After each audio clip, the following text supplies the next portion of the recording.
Thom Hartmann here on the best of the rest of science and green news. You need to know this. Our ancestors evolved to understand the importance of recycling.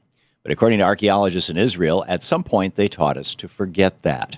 Scientists have been studying a cave discovered near Tel Aviv in the year 2000, and what they found there is a lesson that's still valuable today. Researchers analyzed tools and bone fragments to determine that some of our earliest ancestors lived in the cave on and off over the course of 200,000 years.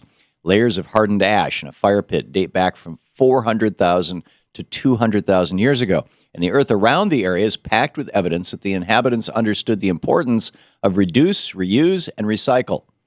Archaeologists discovered bone hammers and flint blades that showed early humans reworked the tools thousands of years after they were originally crafted. In addition to making sure tools did not go to waste, the cave provided evidence that the prehistoric inhabitants learned to use every part of the animals they hunted, from skins to bone marrow, never letting any bit of it go to waste. One of the researchers explained, recycling was a way of life. It was part of human evolution and human nature. But somehow we've forgotten that part of our evolution and started creating massive amounts of waste. One of the most important ways to protect our planet is to use resources wisely and recycle every bit that we can. However, because it's not essential to our immediate survival like it was for our ancestors, too many of us have stopped caring about the waste we create. Recycling can help reduce our dependence on fossil fuels, it can limit the amount of pollution in our environment, and it can help ensure that there are resources left for future generations. Somehow, we've got to get back to our ancient roots and make sure more people understand the importance of recycling. Imagine if you saw this headline here in the U.S. Largest utility company gets out of the fossil fuel business. Well, that's the news released last week in Germany. That nation's largest energy company, e.on, is spinning off their nuclear, oil, gas, and coal operations and expanding their wind and solar business. That company will also focus on ways to improve energy efficiency and install more smart grids to help Germany transition away from all dirty energy. e.on has tens of millions of customers in Europe and Turkey, and this decision will be a major step towards all of the European Union moving away from fossil fuels. Germany's economy minister praised the announcement, saying, with this decision, e.on is the first company to take the necessary steps from the completely changed world of energy supply. More than that, e.on is proving that the rest of the world can take these steps too, and that it's possible to end our addiction to fossil fuels once and for all. If you love seafood, eat up while you can. According to Dr. Boris Worm at Dalhousie University in Canada, there may be no seafood left that we can harvest by 2048. EcoWatch.com provided a summary of Dr. Worm's recent study, which says that there could be a collapse of commercial fisheries if we don't take immediate action. Global warming, overfishing, pollution, and other issues are rapidly affecting biodiversity in our oceans. These factors have already led to about one-third of the seafood species we eat being too small to harvest. But it's not too late to address these problems. Dr. Worm's study explains that areas can be managed to improve biodiversity, and areas of the world that have taken action have had positive results. Fish and seafood is a major food source for millions of people around the world, and many wouldn't survive if we destroyed our oceans.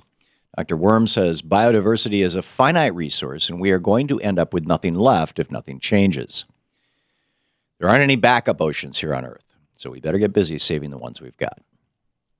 Canada may be home to the tar sands, but it's also home to thousands of green energy jobs.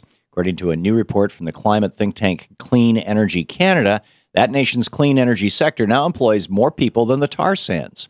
As of 2013, 23,700 people in Canada worked in the production of clean energy, while the tar sands only employs 22,300. In the last 5 years alone, Canada's green energy production has grown by 93%. And as it continues to expand, more people in that nation will be working in the renewable energy sector. Green technology is the key to ending our addiction to fossil fuels, and it's the best way to create the jobs of the future. Whether someone is engineering smart power grids or building a new green infrastructure, they are learning valuable skills, and they're saving our planet. Canada's green energy jobs are proving that good science is good business. Don't tell Jim Inhofe. And finally, Google is using Santa to teach kids how to code. The tech company recently launched a Santa tracker that mixes educational lessons with games, videos, and Christmas to get kids interested in computer science. Earlier this year, the company released a report showing that technology employees are overwhelmingly white males. Since then, Google has been rolling out various programs to encourage girls and minorities to become coders and engineers. Their Santa Tracker project is another example of Google trying to increase diversity in the technology industry. And it's a great way to show kids the fun parts of learning to write computer code. The future of technology will require many great minds and ideas, and inspiring kids to learn these skills is a great way to help them find their passion. In this day and age, there's no reason that any field should be dominated by white men, and it's programs like this that will help to change that dynamic. So if your kids want to have a little fun tracking Santa this year, perhaps it's an opportunity to open their minds to computer science while they're at it. And that's the way it is for the week of December 8th, 2014.